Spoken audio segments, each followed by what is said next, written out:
Hello and welcome to Coding Tutorials. So last episode we looked at the basic skeleton and some things you're going to need to start off your website.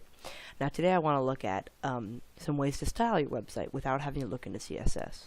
Now CSS is basically what you're going to use later on, and I'll get into this in my next tutorial tract when we're done with HTML, is what you use to really style and edit all of your parts on your website to make it really look professional. However, there is a few things you can do in HTML, and we're going to get into that today. And we're also going to look at comments because those are very convenient.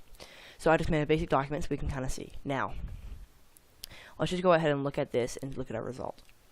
So, the EM tag and the I tag, EM is emphasized, I is italic. By default, they look the same, and that's why these two lines look equivalent.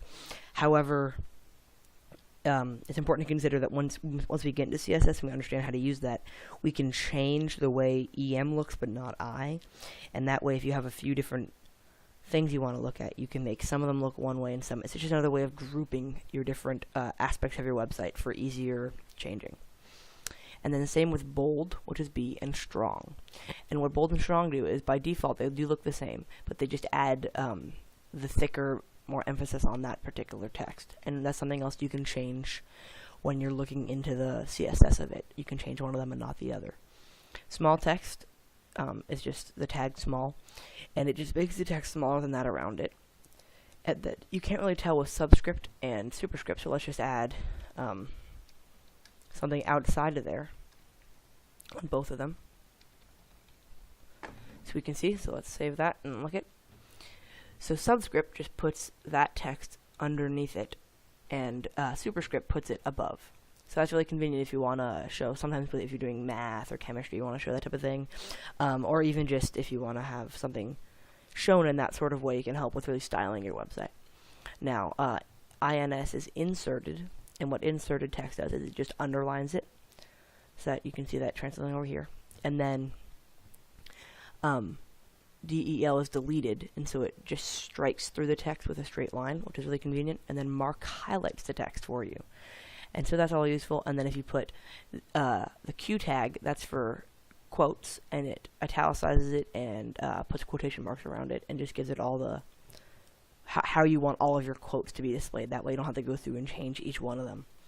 And the reason that these are all helpful is, even though in CSS you can change an entire P tag by adding a class to it, which we'll learn about later, if you only want a few words out of a ton of different places to look the same, this is really helpful because you can add these tags to them and then change the way you want it to look, and that can be super helpful. Now let's take a look at, there's a P tag here, but it's not being displayed, and it says don't want to see, and that's because we have these comment tags. So to make a comment, you just put the open triangle bracket and then an exclamation point and 2 dashes, and you close it with 2 dashes and an N triangular bracket mark.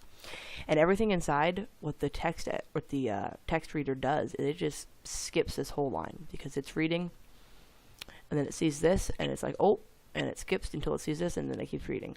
So that's why there can be comments. Well, comments are really helpful because, like nesting that we talked about, which is putting indentations, it really makes your text way easier to read your code, so that way when other people are reading it, or even you're looking back on it, trying to look at what you want to change, makes it much easier to get through and be able to figure out what's going on.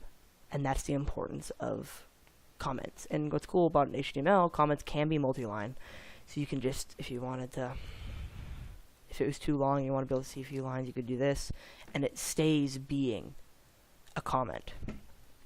You can have multi-line comments, and that's really important. So that's what we looked at today. Click on through, and we'll talk about a few more things that are important in HTML. Thank you.